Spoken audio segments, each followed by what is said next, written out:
Assalamualaikum warahmatullahi wabarakatuh.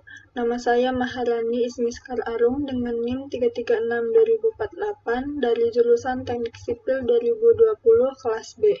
Di sini saya akan menjelaskan kesetimbangan kimia part 1.1 sampai 5.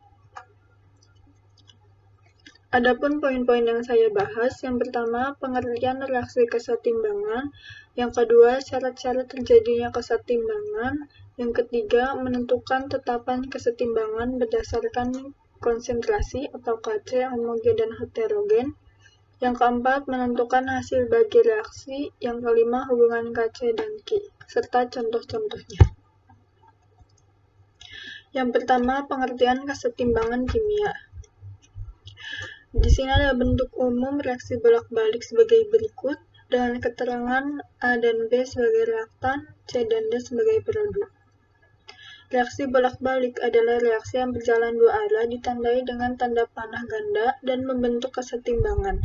Tanda panah ganda memiliki arti bahwa A dan B bereaksi membentuk C dan D.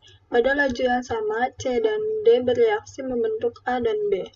Laju reaksi pembentukan produk sama dengan laju reaksi pembentukan reaktan inilah yang disebut dengan kesetimbangan. Yang kedua, syarat-syarat terjadinya kesetimbangan. Yang pertama, ada reaksi bolak-balik. Reaksi berlangsung secara reversibel atau bolak-balik, artinya laju pembentukan produk sama dengan laju penguraian reaktan. Yang kedua, sistem tertutup. Sistem dalam keadaan tertutup, artinya tidak ada zat yang keluar dari sistem.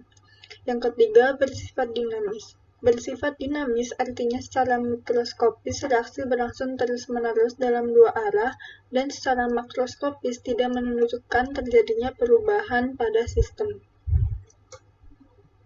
Yang ketiga, menentukan tetapan kesetimbangan berdasarkan konsentrasi atau KC, homogen dan heterogen.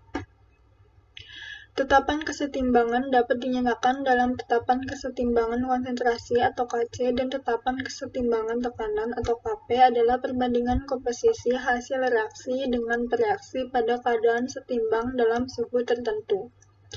Tetapan kesetimbangan berdasarkan konsentrasi zat berlaku untuk zat-zat yang berfasa gas dan akuos. Zat yang berfasa solid dan liquid tidak disertakan dalam persamaan tetapan kesetimbangan. Rumus tetapan kesetimbangan konsentrasi atau KC sebagai berikut. Ditekankan lagi rumus tetapan kesetimbangan konsentrasi atau KC ini hanya berlaku untuk akuos dan gas. Di sini ada contoh persamaan reaksi kesetimbangan serta rumus tetapan kesetimbangannya. Untuk jenis-jenisnya, yang pertama ada homogen. Homogen itu artinya melibatkan satu fase zat.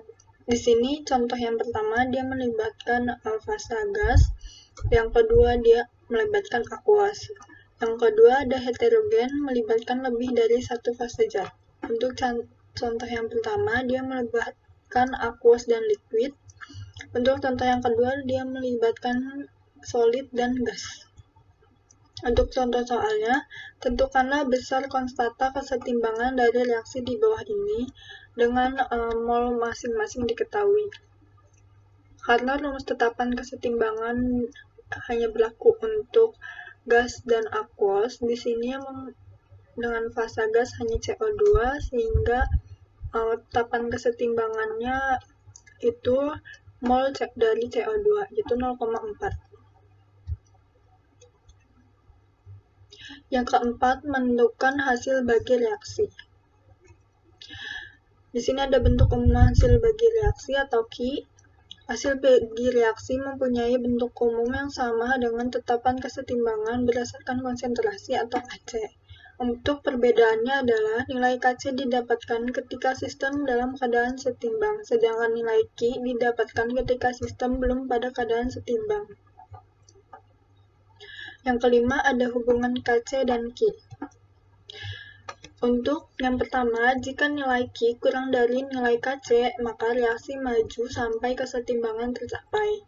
Jika nilai Ki sama dengan nilai KC, sistem dalam keadaan setimbang. Jika nilai Ki lebih dari nilai KC, maka reaksi mundur sampai kesetimbangan tercapai. Untuk contoh soal, Di sini dengan nilai KC11, tentukanlah hasil bagi reaksi tersebut dan tentukanlah ke arah mana nilai Q agar reaksi setimbang. Di sini sudah diketahui juga mol masing-masing, sehingga Q sama dengan mol SO3 kuadrat per mol SO2 kuadrat dikali mol O2. Sehingga didapatkan Q-nya sama dengan 5. Karena Q kurang dari Kc, maka reaksi harus bergerak ke arah kanan atau reaktan harus saling bereaksi lebih besar untuk menghasilkan produk. Untuk mencapai kesetimbangan dengan disertai dengan ilustrasi.